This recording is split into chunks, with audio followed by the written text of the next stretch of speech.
goody moo come on in. What's up? What's good? What's poppin'? What's cracking? What's percolating? What's really good in the hood? It is your man Theo Butler, and welcome to this might be a sentimental episode. I ain't saying, I'm just saying what the wrong with me next. Theo, don't do it till it's on Friday. I know it's my fault. I was supposed to do this to you on Wednesday, but I wanted to make sure I did this right. So here it is. But before we begin, like, share, subscribe. April 21st is my birthday. Is it inconceivable with where we are at right now in regards to 393 members of the Rock With Me Nation? I count myself as a member of the Rock With Me Nation. Is it inconceivable that we can get to 1,000 by April 21st? That would be a nice birthday gift for your boy. I ain't saying, I'm just saying.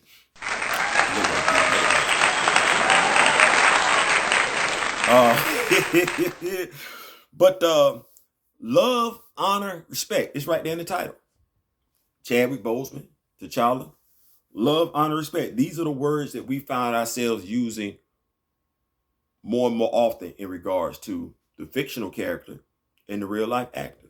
Love, honor, respect, legacy. Because we talk about his legacy as well. But it's with those emotions that some confusion comes in. What's next? What's best? What would Chadwick want? It's the best way to honor him. Do right by him. But if you rocking with me like I'm rocking with you, there's 393 of us just trying to get there. Then you heard me and many, many others speak on Chadwick Boseman, and even, yes, speak for Chadwick Boseman. I know this. As has been pointed out to me, and I can admit, I didn't know Chadwick personally. But I did listen to his words. I listened to his words, and I read his words. Listened to his words over and over again and read his words over and over again.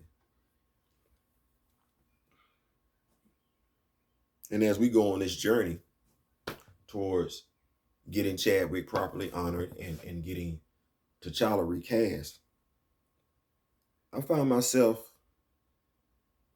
not just learning about Chadwick Boseman, but also learning from Chadwick Boseman.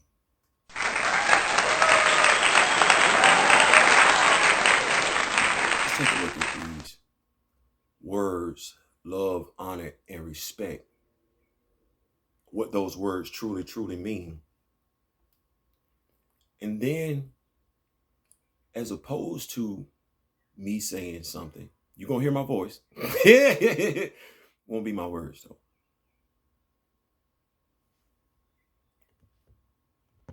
We're going to let Chadwick speak. His words, my voice. And you tell me what you come away with, whether you are for recasting or not recasting. But you do love the man. Hold on. First of all, before we begin, and I definitely appreciate y'all for rocking with me. The Rock With Me Nation, yeah! But when we take a look at love, Webster's Dictionary defines love as an intense feeling of deep affection, a great pleasure, or interest in something. Y'all see that next word? Honor.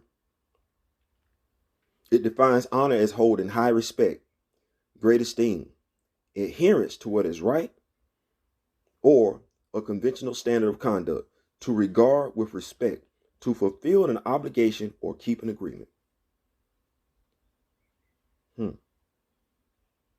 Speaking of respect, respect is defined as a feeling of deep admiration for someone or something, elicited by their abilities, qualities, or achievements.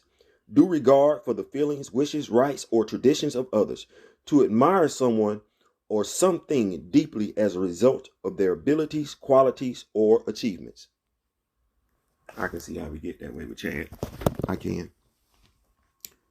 As for legacy, in historical terms, a legacy is something that is handed down from one period of time to another period of time. Often it means something handed down from an ancestor to a predecessor. So yeah, those are the textbook definitions of the words that we use that we've come to use so often when talking about the man that we say we miss and the character that we say we want to get recast. But I understand there's been a lot of speculation and conjecture.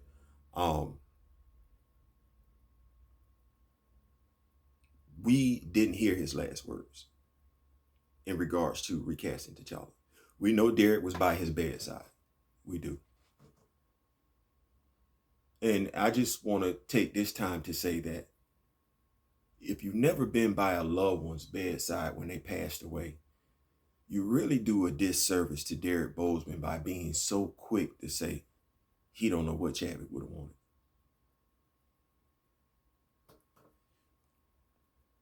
But we're not here for me to speak for Chadwick or for Derek to speak for Chadwick.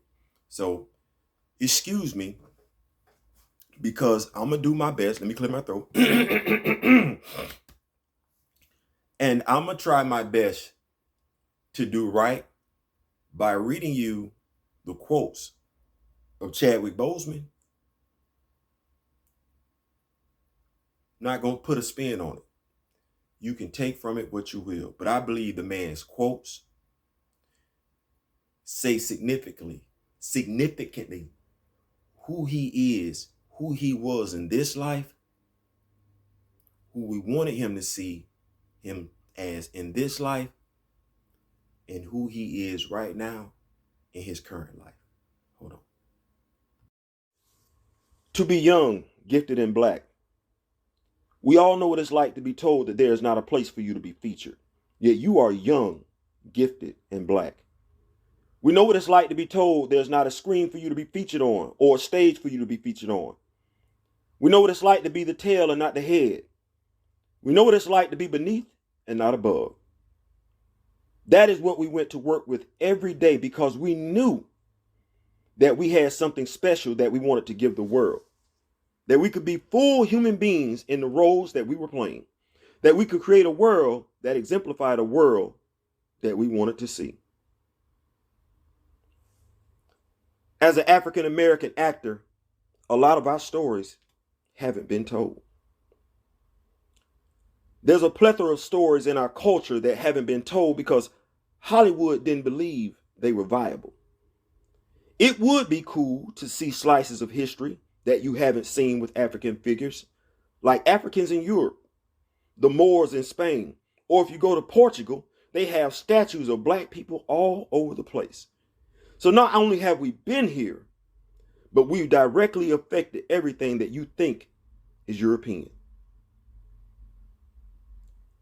You have to cherish things in a different way when you know the clock is ticking. You are under pressure. Every year, Hollywood is looking for that new white leading man and new white starlet that audiences fall in love with. But they're not looking for the next Denzel Washington, Will Smith, Sidney Poitier, or Chadwick Boseman. People of African descent, most of us grew up accepting and loving Spider-Man. I still love Spider-Man. I still love the Incredible Hulk. I still have those characters that were white role models, superheroes, heroes, whatever you want to call it. You basically had no choice but to accept those. I remember my first agent telling me, because they found me as an actor, but I was probably more interested in writing and maybe directing. They were like, well, you can't do both. And I was like, I'm going to show you. I was raised in a sort of a village. I have a huge family, and I think there's strength in that. It helped me to deal with some of the complications of living in the South because I always felt like I belonged, no matter what. One of the first things I was taught as an actor was, don't judge the character. I would love to have an ocean of love right now. That said, the number one rule of acting is do not seek approval from the audience. People don't realize that you can't do stuff to get applause. You have to live in the truth. I like ambiguity because you may be the villain in someone else's story and the hero in your own. And I think very often African American characters are either one thing or the other. You shouldn't have to be perfectly good or perfectly bad. You don't even have to be magical. When you play characters, you shouldn't just be putting on their characteristics. You should be finding it in yourself. We live in a world where people can ridicule you at the push of a button. They can question you at the push of a button. The projects that I ended up doing that I want to be involved with in any way have always been projects that will be impactful, for the most part, to my people, to Black people.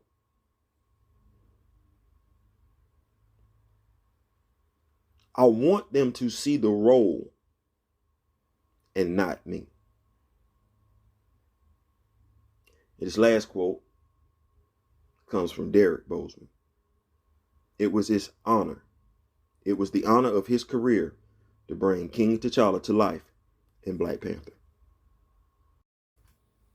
Yeah. Thoughtful. Deep. Yeah, I think we could say that. But you think about it. Go back and play the words, video. Think about what he said. Think about his quotes. Think about the words.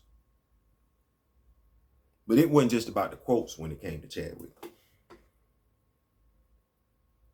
It's the actions as well. When he visited Ian and Taylor. Two terminally ill little boys who didn't live quite long enough to see their favorite superhero, T'Challa, aka Black Panther. It's a lot of people that didn't live long enough to see T'Challa, Black Panther.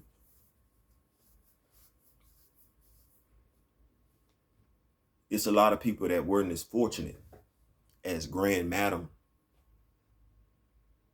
and Mr. Ray Smith, who were in their 60s. They didn't live long enough to see T'Challa make it to the big screen, even though they read the comics. Ian and Taylor didn't live long enough either. Chadwick remembered the boys being told, well, he remembered being told that the boys were trying to hold on.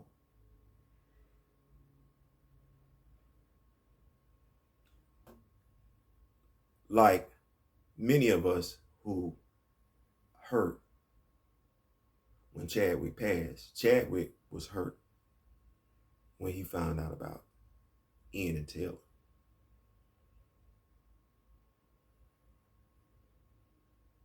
So much so he went back to his hometown of Anderson, South Carolina, and personally bought tickets for 312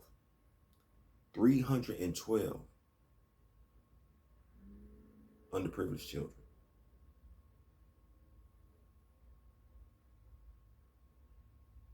I think it's safe to say he was a giving man, yes. I think it was safe to say he was an unselfish man.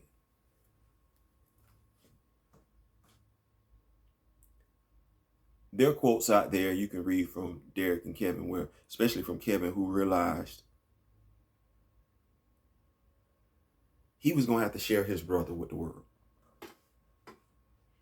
I can't imagine what that's like, knowing that you have to share your personal sibling with the entire world, because the whole world knows your sibling. It's not a matter anymore of you just going to go get lunch with your brother or sister. You're going to go get lunch with somebody everybody wants to know.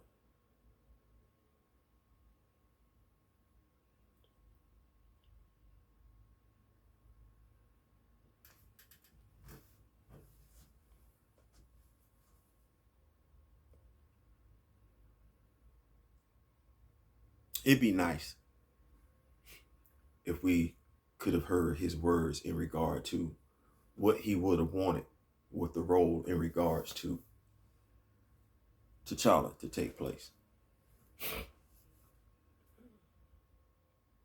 I know personally I would like to see the role recast.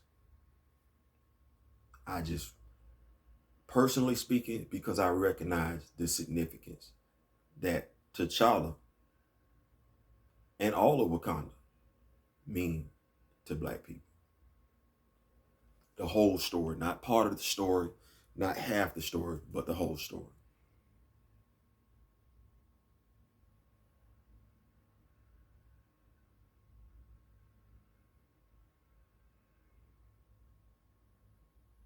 He wasn't a selfish person.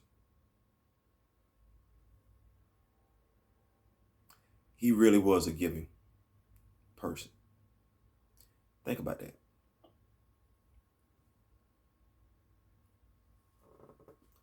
Love, honor, respect, and legacy. How do we honor someone we loved who was unselfish? How do we respect someone who we love because they were truly an unselfish, loving, kind-hearted person? Someone said, you know who said it, the greatest way to kill a man's legacy is to stop telling his stories.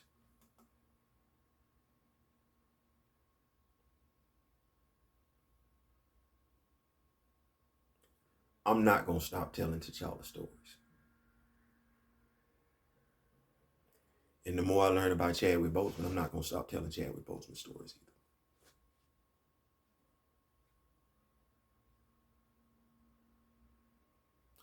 What I will do is this, though.